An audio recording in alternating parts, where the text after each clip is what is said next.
नमस्कार, मी श्वेता अंकले आणि आपण पाहत आहात तरुण भारत न्यूज। बेळगावसह देश विदेशातील घडामोडींचा आढावा घेऊया। सर्वप्रथम पाहूयात आजच्या महत्त्वाच्या हेडलाईन्स। बैलहोंगल येथे भीषण अपघात, भरधाव कार मेंढ्यांच्या कळपावर धडकली, 48हून अधिक मेंढ्यांचा मृत्यू। कॅम्प जिमखाना ग्राउंड गोळीबार प्रकरणात आणखी एक आरोपी जेरबंद, मुख्य आरोपीच्या शोधासाठी 2 विशेष पथके, पोलीस आयुक्त भूषण बोरसे यांनी दिली माहिती। कोयना धरणातून 6000 क्युसेक पाण्याचा विसर्ग सुरू, कृष्णा नदीत पाण्याचा प्रवाह वाढला, नदीकाठच्या गावांना सतर्कतेचा इशारा। रेल्वेच्या चुकीच्या SMS मुळे प्रवाशांचा गोंधळ, वेळेवर सुटली वंदे भारत एक्सप्रेस, प्रवाशांची मोठी गैरसोय। पोलीस भरती प्रक्रियेत गैरप्रकार महागात, दोषींना 5 ते 12 वर्षांच्या तुरुंगवासाची तरतूद, पोलीस आयुक्तांचा कडक इशारा। रिफंडच्या नावाखाली 1 लाखांचा गंडा, गणेशपुरातील नागरिकांची ऑनलाईन फसवणूक, CEN पोलिसांकडून रक्कम फ्रीज। दैनिक तरुण भारतच्या बातमीची दखल, रामघाट रोडवरील खड्डे तात्पुरते बुजवण्याच्या कामाला सुरुवात, मात्र कायमस्वरूपी रस्ता बांधकाम करण्याची अपेक्षा व्यक्त। मुसळधार पावसातही मंत्री सतीश जारकिहोळी मैदानात, गोकाक तालुक्यात विकास कामांचा घेतला आढावा, अधिकाऱ्यांना दिले कडक निर्देश। या होत्या महत्त्वाच्या हेडलाईन्स। आता पाहूया सविस्तर बातम्या। बेळगाव जिल्ह्यातील बैलहोंगल तालुक्यातील जालीकोप्प गावाजवळ भरधाव कारने मेंढ्यांच्या कळपाला जोरदार धडक दिल्याने तब्बल 48हून अधिक मेंढ्यांचा जागीच मृत्यू झाला, तर 15 पेक्षा अधिक मेंढ्या गंभीर जखमी झाल्यात। या अपघातात लाखो रुपयांचं नुकसान झालं असून चालक वाहन घटनास्थळी सोडून फरार झालाय। बैलहोंगल पोलिसांनी गुन्हा दाखल करून फरार चालकाचा शोध सुरू केलाय। बैलहोंगल तालुक्यातील जालीकोप्प गावाजवळ भीषण अपघातात भरधाव कारने मेंढ्यांच्या कळपाला जोरदार धडक दिल्याने 48हून अधिक मेंढ्यांचा जागीच मृत्यू झाला, तर 15 पेक्षा अधिक मेंढ्या गंभीर जखमी झाल्या। मिळालेल्या माहितीनुसार बैलहोंगलहून बेलवडीकडे भरधाव वेगाने जाणारी कार जालीकोप्प गावाजवळ रस्ता ओलांडत असलेल्या मेंढ्यांच्या कळपावर चढली। या भीषण धडकेत अनेक मेंढ्यांचा जागीच मृत्यू झाला, तर जखमी मेंढ्या रस्त्यावर तडफडत असल्याचं हृदयद्रावक दृश्य पाहायला मिळाले। मृत झालेल्या मेंढ्या केंगानूर येथील चंद्रप्पा हित्तलमनी आणि दोडवाळ येथील बिरप्पा यांच्या मालकीच्या असल्याचे समजते। अपघातात अनेक गाभण मेंढ्यांचाही मृत्यू झाल्याने घटनास्थळी अत्यंत वेदनादायी परिस्थिती निर्माण झाली। हे दृश्य पाहून स्थानिक नागरिकांनी तीव्र हळहळ व्यक्त केली। या दुर्घटनेमुळे मेंढपाळाचे लाखो रुपयांचे नुकसान झाले असून संबंधित कार चालकाविरुद्ध कठोर कारवाई करण्याची मागणी करण्यात आली आहे। अपघातानंतर कार चालक वाहन घटनास्थळी सोडून फरार झाला। घटनेची माहिती मिळताच बैलहोंगल पोलिसांनी घटनास्थळी धाव घेऊन पंचनामा केला असून गुन्हा दाखल करून फरार चालकाचा शोध सुरू केलाय। बेळगाव शहरातील युनियन जिमखाना परिसरातील गाजलेल्या गोळीबार प्रकरणात पोलिसांना आणखी एक यश मिळालंय। या प्रकरणातील आणखी एका आरोपीला ताब्यात घेण्यात आलं असून मुख्य आरोपीच्या शोधासाठी 2 विशेष पथके कार्यरत आहेत। पोलीस आयुक्त भूषण बोरसे यांनी दिलेल्या माहितीनुसार कॅम्प पोलीस ठाण्याच्या हद्दीतील गोळीबार प्रकरणात पुणे येथील साहिल नांगडे याला अटक करण्यात आली आहे। यामुळे या प्रकरणात अटक करण्यात आलेल्या आरोपींची संख्या 3 झाली आहे। यापूर्वी पुण्यातील चालक रोहन पोकळे आणि बेळगावच्या कामत गल्लीतील आदिराज सुतार यांना अटक करून त्यांची चौकशी करण्यात आली होती। या प्रकरणातील मुख्य आरोपी प्रफुल्ल पाटील हा महाराष्ट्रात लपून बसल्याची माहिती असून त्याचा शोध घेण्यासाठी बेळगाव पोलिसांनी 2 विशेष पथके स्थापन केली आहेत। आरोपीला लवकरच अटक करण्यासाठी शोध मोहीम सुरू असल्याची माहिती पोलिसांनी दिली। गोळीबार प्रकरणाचा तपास वेगाने सुरू असून मुख्य आरोपीच्या अटकेसाठी पोलिसांची विशेष पथके महाराष्ट्रात विविध ठिकाणी शोध मोहीम राबवत आहेत। पश्चिम घाटात सुरू असलेल्या मुसळधार पावसामुळे कोयना धरण वेगाने भरत आहे। धरणातून 6000 क्युसेक पाण्याचा विसर्ग कृष्णा नदीपात्रात सुरू करण्यात आला असून नदीतील पाण्याची पातळी वाढतीये। कर्नाटकातील चिक्कोडी उपविभागातील नदीकाठच्या गावांना प्रशासनाने सतर्कतेचा इशारा दिलाय। चला सविस्तर पाहूया। महाराष्ट्रातील पश्चिम घाट परिसरात सुरू असलेल्या मुसळधार पावसामुळे कोयना धरण वेगाने भरत असून धरणातून 6,000 क्युसेक पाणी कृष्णा नदीपात्रात सोडण्यात आले आहे. 105 टीएमसी क्षमतेच्या कोयना धरणात सध्या सुमारे 85% पाणीसाठा झालाय. त्यामुळे पुढील काही दिवसात पावसाचा जोर कायम राहिल्यास धरणातून आणखी पाण्याचा विसर्ग वाढवण्याची शक्यता आहे. दरम्यान कृष्णा नदीत सध्या सुमारे 90,000 क्युसेक पाण्याचा प्रवाह सुरू असून या वाढत्या पाण्यामुळे कर्नाटकातील चिकोडी उपविभागातील नदीकाठच्या गावांना सतर्कतेचा इशारा देण्यात आलाय. बेंगळुरूहून बेळगावकडे जाणाऱ्या वंदे भारत एक्सप्रेसच्या प्रवाशांना रेल्वेकडून आलेल्या चुकीच्या एसएमएसमुळे मोठा मनस्ताप सहन करावा लागलाय. दुपारी 2:20 सुटणारी गाडी सायंकाळी 5:30 वाजता सुटणार असल्याचा संदेश अनेक प्रवाशांच्या मोबाईलवर आला. मात्र प्रत्यक्षात गाडी नियोजित वेळेनुसार दुपारी 2:20 रवाना झाली. त्यामुळे एसएमएसवर विश्वास ठेवून उशिरा स्थानकावर पोहोचलेल्या अनेक प्रवाशांची गाडी चुकली. शुक्रवारी ट्रेन क्रमांक 26752 केएसआर बेंगळूर बेळगाव वंदे भारत एक्सप्रेसने प्रवास करणाऱ्या अनेक प्रवाशांना रेल्वेकडून गाडीचे वेळापत्रक बदलल्याचा एसएमएस प्राप्त झाला. या संदेशानुसार गाडी दुपारी 2:20 ऐवजी सायंकाळी 5:30 सुटणार असल्याचं नमूद करण्यात आलं होतं. मात्र प्रत्यक्षात कोणताही विलंब न होता वंदे भारत एक्सप्रेस नियोजित वेळेनुसार दुपारी 2:20 बेंगळुरूहून रवाना झाली.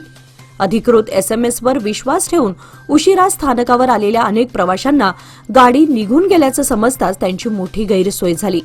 या प्रकारामुळे रेल्वेच्या प्रवासी सूचना व्यवस्थावर प्रश्नचिन्ह निर्माण झाले असून चुकीच्या संदेशामुळे प्रवाशांना आर्थिक आणि मानसिक त्रास सहन करावा लागल्याची भावना व्यक्त होत आहे. प्रवाशांनी अशा तांत्रिक त्रुटी टाळण्यासाठी रेल्वे प्रशासनाने अधिक अचूक आणि विश्वासार्ह सूचना प्रणाली विकसित करण्याची मागणी केली आहे. उद्या 2 ऑगस्ट रोजी होणाऱ्या नागरी पोलीस कॉन्स्टेबल भरती परीक्षेच्या पार्श्वभूमीवर कर्नाटक सरकारने उमेदवार आणि जनतेला कडक इशारा दिलाय. परीक्षेत कोणत्याही प्रकारचे गैरप्रकार, प्रश्नपत्रिका फुटणे किंवा फसवणुकीचा प्रयत्न केल्यास कठोर कारवाई करण्यात येणार असून संबंधितांवर अजामीनपात्र गुन्हे दाखल होणार असल्याची माहिती पोलीस आयुक्त भूषण बोरसे यांनी दिली आहे. सार्वजनिक भरती परीक्षा पारदर्शक, निष्पक्ष आणि भ्रष्टाचारमुक्त पद्धतीने पार पाडण्यासाठी कर्नाटक सरकारने कर्नाटक सार्वजनिक परीक्षा भरतीमधील भ्रष्टाचार आणि अयोग्य पद्धती रोखण्यासाठी उपाययोजना अधिनियम 2023 लागू केला आहे. या कायद्यानुसार परीक्षेत फसवणूक करणे, अनधिकृत मदत घेणे, दुसऱ्याच्या नावाने परीक्षा देणे, प्रश्नपत्रिका फुटवणे, परवानगीशिवाय प्रश्नपत्रिका किंवा उत्तरपत्रिका बाळगणे तसेच इलेक्ट्रॉनिक उपकरणांच्या माध्यमातून गैरप्रकार करणे हे गंभीर गुन्हे मानले आहेत. कायद्यानुसार परीक्षेमध्ये गैरप्रकार करणाऱ्या उमेदवाराला कमाल 5 वर्षांचा तुरुंगवास आणि किमान 10 लाख रुपयांचा दंड होऊ शकतो.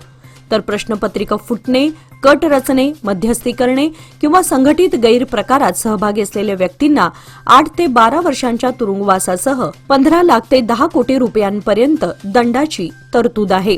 याशिवाय संबंधित उमेदवाराची हकालपट्टी तसेच गैरप्रकारातून मिळालेली मालमत्ता किंवा पैसा जप्त करण्याचीही तरतूद आहे. या कायद्यान्वये नोंदवले जाणारे गुन्हे अजामीनपात्र, दखलपात्र आणि तडजोड न करण्यायोग्य आहेत. त्यामुळे सर्व उमेदवार, पालक, प्रशिक्षण संस्था आणि नागरिकांनी कोणत्याही बेकायदेशीर कृत्यात सहभागी होऊ नये. परीक्षेशी संबंधित प्रश्नपत्रिका फुटल्याची किंवा इतर अनियमिततेची माहिती मिळाल्यास तात्काळ पोलीस विभाग किंवा संबंधित परीक्षा प्राधिकरणाला कळवावे असे आवाहन जिल्हा प्रशासनाकडून करण्यात आले आहे. ऑनलाईन खरेदी करताना सावध रहा. बेळगावातील गणेशपूर येथे एका नागरिकाची तब्बल 1 लाख रुपयांची ऑनलाईन फसवणूक झाली आहे. रिफंडच्या नावाखाली भामट्यांनी बँक खात्याची माहिती मिळवली, यूपीआयद्वारे रक्कम लंपास केली. मात्र सीएन पोलिसांनी तातडीने कारवाई करत ही रक्कम गोठवली आहे. गणेशपूर येथील एका नागरिकाने ऑनलाईन वस्तू मागवली होती. मात्र ऑर्डर केलेल्या वस्तूऐवजी दुसरीच वस्तू मिळाल्याने त्यांनी ती परत करण्यासाठी कस्टमर केअरवर संपर्क साधला. यावेळी सायबर भामट्यांनी रिफंड देण्याचा आमिष दाखवत बँक खात्याची माहिती मिळवली. त्यानंतर काही मिनिटातच यूपीआयद्वारे 98,000 रुपये आणि 2,000 रुपये असे एकूण 1 लाख रुपये त्यांच्या खात्यातून काढून घेतले. या प्रकरणाची माहिती मिळताच सीएन पोलिसांनी तात्काळ कारवाई करून फसवणुकीची रक्कम गोठवली आहे. न्यायालयीन प्रक्रियेनंतर पीडिताला ही रक्कम परत मिळू शकते, अशी माहिती शहर पोलीस आयुक्त भूषण बोरसे यांनी दिली आहे. ऑनलाईन खरेदी दरम्यान रिफंडच्या नावाखाली कोणालाही बँक खाते, यूपीआय पिन, ओटीपी किंवा इतर गोपनीय माहिती देऊ नका, असे आवाहनही पोलिसांनी केले आहे. सायबर फसवणूक झाल्यास तात्काळ 1930 या हेल्पलाईनवर किंवा जवळच्या सायबर पोलीस ठाण्यात संपर्क साधावा. बेळगावातील रामघाट रोड ते गणेशपूर पाईपलाईनला जोडणाऱ्या रस्त्यावरील मोठमोठ्या खड्ड्यांमुळे नागरिकांना मोठा त्रास सहन करावा लागत होता. या समस्येबाबत तरुण भारत न्यूजने वृत्त प्रसिद्ध करून प्रशासनाचं लक्ष वेधलं होतं. या वृत्ताची कॅन्टोन्मेंट बोर्डाने दखल घेत दिलेल्या आश्वासनानुसार आज कोल टारच्या सहाय्याने खड्डे बुजवण्याच्या तात्पुरत्या कामाला सुरुवात केली आहे. पाहुयात सविस्तर वृत्तांत. बेळगावातील रामघाट रोड ते गणेशपूर पाईपलाईनला जोडणारा रस्ता गेल्या अनेक महिन्यांपासून मोठमोठ्या खड्ड्यांनी व्यापला होता. पावसामुळे खड्ड्यांमध्ये पाणी साचत असल्याने वाहन चालक, दुचाकीस्वार आणि पादचाऱ्यांना मोठ्या अडचणींचा सामना करावा लागत होता. अपघाताचा धोकाही वाढला होता. या गंभीर समस्येबाबत तरुण भारत न्यूजने वृत्त प्रसिद्ध करून नागरिकांचा आवाज प्रशासनापर्यंत पोहोचवला. वृत्ताची दखल घेत कॅन्टोन्मेंट बोर्डाचे मुख्य कार्यकारी अधिकारी सुधाम मंचलवार यांनी पावसाळ्यानंतर कायमस्वरूपी रस्ता दुरुस्तीचे काम हाती घेतले जाईल, तर तोपर्यंत नागरिकांची गैरसोय टाळण्यासाठी कोल टारच्या सहाय्याने खड्डे बुजवण्यात येतील, असे आश्वासन दिले होते.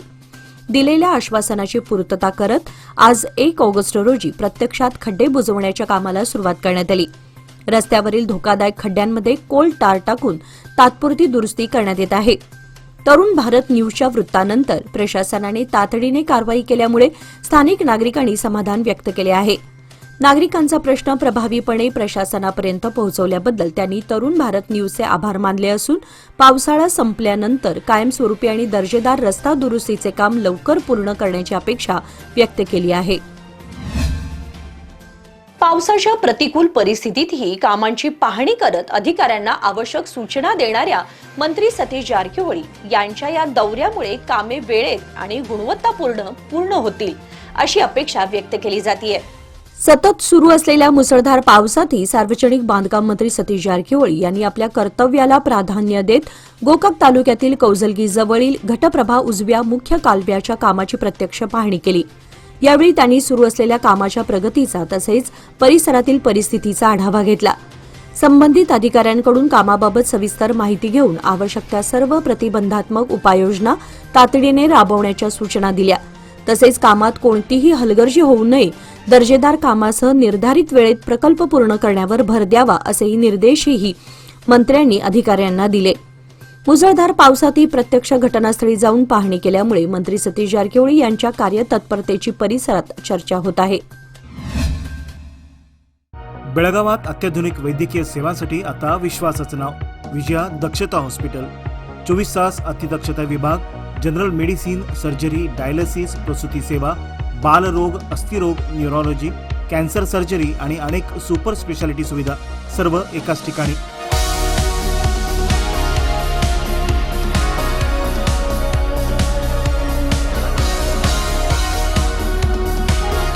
अनुभवी डॉक्टर, आधुनिक तंत्रज्ञान आणि रुग्णांसाठी मनापासून सेवा.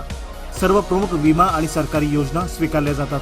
आजच भेट द्या. खानापूर रोड, 3ऱ्या रेल्वे गेट जवळ, रेल्वे ओव्हरब्रिजच्या खाली, टिळकवाडी, बेळगाव.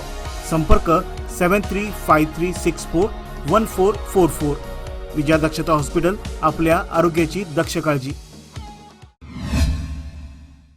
सांब्रा गावातील एका खासगी संस्थेचे माजी सचिव भुजंग केदारी जोई यांच्या विरुद्ध 1,96,00,000 लाखांचा अपहार व फसवणूक केल्याप्रकरणी गुन्हा दाखल करण्यात आलाय, अशी माहिती शहर पोलीस आयुक्त भूषण बोरसे यांनी पत्रकारांना दिली. भुजंग जोई यांनी 2003 ते 2023 या कालावधीत संस्थेचे सचिव म्हणून प्रशासकीय तसेच आर्थिक व्यवहारांची जबाबदारी सांभाळली होती. प्राथमिक तपासात त्यांनी 19 सभासदांच्या कर्ज नोंदींचा गैरवापर करून संस्थेच्या अध्यक्षांची बनावट स्वाक्षरी केली. त्यानंतर कागदपत्रे गहाण ठेवून 59,12,000 कर्ज मंजूर करून घेतल्याचं समोर आलंय. तपासात ही रक्कम स्वतःच्या वैयक्तिक खात्यात वळवल्याचा आरोप असून संस्थेच्या एकूण 1,96,00,000 आर्थिक गैरव्यवहाराप्रकरणी त्यांच्या विरुद्ध गुन्हा दाखल करण्यात आलाय. या प्रकरणाचा पुढील तपास पोलीस करत आहेत. मादिहाळ पोलीस ठाण्याच्या हद्दीत अवैध दारू विक्री विरोधात पोलिसांनी कारवाई करत एका व्यक्तीला ताब्यात घेतले. ही कारवाई 31 जुलै 2026 रोजी मरीहाळ सुळे भावी रोडवरील सार्वजनिक ठिकाणी करण्यात आली. पोलिसांनी दिलेल्या माहितीनुसार रामप्पा यरगुडी वय 44 हा कोणताही वैध सरकारी परवाना नसताना स्वतःच्या आर्थिक फायद्यासाठी अवैधरित्या सराईची विक्री करत होता. याची माहिती मिळाल्यानंतर मरीहाळ पोलीस ठाण्याचे एएसआय RM तळवार आणि त्यांच्या पथकाने छापा टाकला. या कारवाईत आरोपीकडून ओरिजिनल चॉईस कंपनीचे 96 टेट्रा पाऊच जप्त करण्यात आले. या प्रकरणी मरीहाळ पोलीस ठाण्यात उत्पादन शुल्क कायदा 1963 अंतर्गत गुन्हा दाखल करण्यात आला असून पुढील तपास सुरू आहे. या यशस्वी कारवाईबद्दल बेळगाव शहर पोलीस आयुक्त आणि उपायुक्तांनी एएसआय RM तळवार व त्यांच्या पथकाचे कौतुक केले आहे. टिळकवाडी येथील MV हेरवाडकर स्कूलमध्ये सिनेमॅटोग्राफी विषयावरील स्पर्धा व विशेष कार्यक्रम उत्साहात पार पडला. कार्यक्रमाला तरुण भारतचे तौसिफ मुजावर, अमित कोळेकर, प्राचार्या शोभा कुलकर्णी, वरदा फडके, नीता पाटील, केतकी मुतालिक देसाई, शिवानी, वीरेश तसेच शाळेचे शिक्षक, विद्यार्थी मोठ्या संख्येने उपस्थित होते. कार्यक्रमाच्या प्रारंभी विद्यार्थ्यांनी स्वागत गीत सादर करून मान्यवरांचे स्वागत केले. त्यानंतर सिनेमॅटोग्राफीविषयी माहिती देत विविध व्हिडिओ सादरीकरणांच्या माध्यमातून या क्षेत्राचे महत्त्व, तंत्रज्ञान आणि आधुनिक काळातील उपयुक्तता प्रभावीपणे मांडली. Gandhi house, Subhash house, Jawahar house आणि शिवाजी हाऊसच्या विद्यार्थ्यांनी सिनेमॅटोग्राफी विषयावर आकर्षक सादरीकरणे करून उपस्थितांची दाद मिळवली. विद्यार्थ्यांनी आपल्या मनोगतातून या क्षेत्राबद्दलची आवड आणि भविष्यातील संधी यावरही विचार व्यक्त केले. स्पर्धेत जवाहर हाऊसने प्रथम तर गांधी हाऊसने द्वितीय क्रमांक पटकावला. विजेत्या संघांना मान्यवरांच्या हस्ते पारितोषिके प्रदान करण्यात आली. कार्यक्रमाचे सूत्रसंचालन कुमार समर पाटील आणि कुमार स्नेहित येळूर यांनी केले, तर आभार प्रदर्शन अनिल नदाफ यांनी केले. कार्यक्रमात शाळेचे सर्व शिक्षक, विद्यार्थी व पालक मोठ्या संख्येने उपस्थित होते. जोयडा तालुक्यातील करंजोयडा ग्रामपंचायत हद्दीतील वाघेली जोयडा मार्गावर आज शनिवारी सकाळी खानगाव गावाजवळ मोठी दुर्घटना टळली. वाघेलीहून जोयडाकडे येणारी बस खानगावजवळ पोहोचत असताना एका विशाल झाडाची फांदी अचानक रस्त्याच्या मध्यभागी तसेच वीज वाहिन्यांवर कोसळली. या घटनेत 4 वीज खांब तुटून पडले. घटनेमुळे काही काळ या मार्गावरील वाहतूक पूर्णपणे ठप्प झाली. बसमधील प्रवासी, महाविद्यालयीन विद्यार्थी आणि स्थानिक नागरिकांमध्ये भीतीचे वातावरण निर्माण झाले. मात्र सुदैवाने कोणतीही जीवितहानी झाली नाही. घटनेची माहिती मिळताच खानगाव येथील राजेश गावडा आणि इतर ग्रामस्थ तातडीने घटनास्थळी दाखल झाले. त्यांनी झाडाची फांदी कापून हटवली. त्यानंतर वीज वाहिन्या सुरक्षितपणे बाजूला करून तुटलेले वीज खांब रस्त्याच्या कडेला हलवले. त्यामुळे वाहतूक पुन्हा सुरळीत सुरू करण्यात आली. या मदत कार्याला बराच वेळ लागला. खानगाव येथील वायनो गावडा यांच्यासह अनेक ग्रामस्थांनी परिश्रम घेऊन सहकार्य केले. ग्रामस्थांच्या तत्परतेमुळे मोठा अनर्थ टळल्याची भावना नागरिकांनी व्यक्त केली. बेळगाव शहराला मंडोळी, हंगरगा आणि सावगाव या गावांशी जोडणाऱ्या मंडोळीच्या मुख्य रस्त्याची अवस्था अत्यंत दयनीय झाली असून नागरिकांच्या सुरक्षिततेचा गंभीर प्रश्न निर्माण झाला आहे. मुसळधार पावसामुळे रस्त्याच्या दोन्ही बाजूंचा मोठा भाग वाहून गेला असून अनेक ठिकाणी मोठमोठे खड्डे पडले आहेत. हे खड्डे पावसाच्या पाण्याने भरल्याने त्यांची खोली लक्षात येत नसल्याने अपघाताचा धोका अधिक वाढलाय.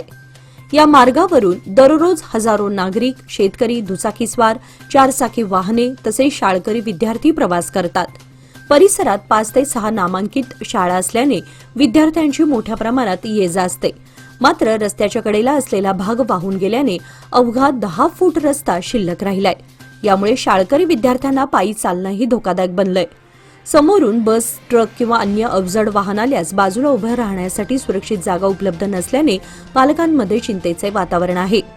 मंडोळी, हंगरगा आणि सावगाव या गावांना जोडणारा हा प्रमुख आणि महत्त्वाचा मार्ग असल्याने सर्व प्रकारची वाहतूक याच रस्त्यावरून होत असते. मात्र रस्त्याची अवस्था दिवसेंदिवस अधिकच बिकट होत असताना संबंधित प्रशासनाकडून अद्याप कोणतीही ठोस उपाययोजना करण्यात आलेली नाही. स्थानिक नागरिकांनी प्रशासन, लोकप्रतिनिधी आणि सार्वजनिक बांधकाम विभागाने तातडीने घटनास्थळी पाहणी करून खड्डे बुजवावेत, वाहून गेलेल्या रस्त्याच्या कडेला संरक्षण भिंत किंवा मजबूतीकरण करावे, तसेच संपूर्ण रस्त्याची त्वरित दुरुस्ती करावी अशी जोरदार मागणी केली आहे. व्यवसाय वाढवायचा असो वा कुटुंबाची गरज भागवायची, सादर आहे लोकमान्य गोल्ड लोन. माफक प्रक्रिया शुल्क आणि कमीत कमी कागदपत्रांसह तात्काळ मंजुरी. लोकमान्य गोल्ड लोन, प्रत्येक कुटुंबासाठी, प्रत्येक व्यवसायासाठी. अधिक माहितीसाठी आमच्या नजीकच्या शाखेला भेट द्या किंवा कॉल करा 180021245050. नियम व अटी लागू. उत्तर कन्नड जिल्ह्यासाठी महत्वाकांक्षी मानल्या जाणाऱ्या ताळगुप्पा शिरसी हुबळी नव्या रेल्वे मार्गाच्या प्रकल्पाला गती देण्याची मागणी खासदार विश्वेश्वर हेगडे कागेरी यांनी केंद्रीय रेल्वे मंत्री अश्विनी वैष्णव यांच्याकडे केली आहे. नवी दिल्लीत झालेल्या भेटीदरम्यान खासदार कागेरी यांनी या रेल्वे मार्गाच्या अंमलबजावणीत कोणताही विलंब किंवा संभ्रम निर्माण होऊ नये यासाठी सविस्तर प्रकल्प अहवाल तातडीने तयार करण्याचे निर्देश संबंधित अधिकाऱ्यांना द्यावेत. तसेच रेल्वे मंडळाकडून या नव्या मार्गाला लवकरात लवकर मंजुरी मिळावी अशी विनंती केली. यावेळी केंद्रीय रेल्वे मंत्री अश्विनी वैष्णव यांनी या मागणीची सकारात्मक दखल घेत प्रकल्पाबाबत लवकरच आवश्यक आणि योग्य ती कार्यवाही करण्यात येईल असे आश्वासन दिले. राज्यातील नागरिकांना पिण्याचे पाणी उपलब्ध करून देणे हे कर्नाटक सरकारचे सर्वोच्च प्राधान्य असल्याची भूमिका राज्याने स्पष्ट केली आहे. यंदा राज्यात झालेल्या मोठ्या पर्जन्य तुटीमुळे जलाशयातील पाणीसाठ्यावर गंभीर परिणाम झाला असून अशा अभूतपूर्व परिस्थितीत सध्या कावेरी नदीचे पाणी सोडणे शक्य नसल्याचे राज्याने म्हटले असल्याची माहिती खासदार जगदीश शेट्टर यांनी सांगितले. राज्याच्या मते सध्याची परिस्थिती लक्षात घेता कावेरी पाणी वाटपाबाबत लागू असलेले डिस्ट्रेस शेअरिंग तत्व अक्षरशः आणि न्याय पद्धतीने राबवणे आवश्यक आहे. उपलब्ध जलसाठा, पर्जन्यमानातील घट आणि पिण्याच्या पाण्याची वाढती गरज यांचा विचार करूनच कोणताही निर्णय घेण्यात यावा अशी राज्याची भूमिका आहे. या संदर्भात केंद्र सरकार आणि संबंधित प्राधिकरणांनी कर्नाटकासमोरील वस्तुस्थितीचा सहानुभूतीपूर्वक आणि निष्पक्षपणे विचार करावा असे आवाहन करण्यात आले आहे. हर घर तिरंगा अभियानाच्या पूर्वसंध्येला बेळगाव कॅन्टोन्मेंट बोर्डाच्या शाळांतील विद्यार्थ्यांनी देशभक्तीचा उत्साह व्यक्त करत भव्य तिरंगा रॅली काढली. हातात तिरंगा घेऊन विद्यार्थ्यांनी देशभक्तीपर घोषणा देत नागरिकांना राष्ट्रीय ध्वजाचा सन्मान राखण्याचा आणि हर घर तिरंगा अभियानात उत्स्फूर्तपणे सहभागी होण्याचा संदेश दिला. देशभक्तीने भारलेल्या या रॅलीत विद्यार्थ्यांनी राष्ट्रीय एकात्मता, स्वातंत्र्याचा अभिमान आणि राष्ट्रध्वजाविषयीचा आदर यांचा प्रभावी संदेश दिला.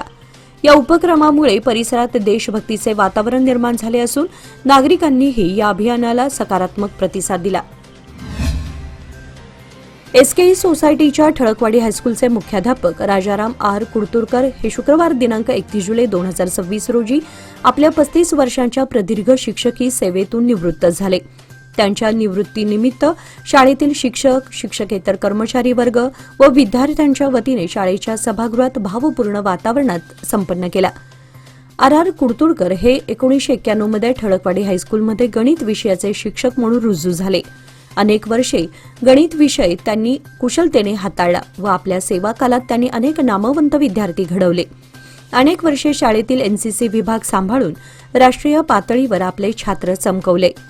सन 2010 पासून 16 वर्षे त्यांनी या मोठ्या व नामवंत शाळेच्या मुख्याध्यापक पदाची सूत्रे यशस्वीरित्या सांभाळली.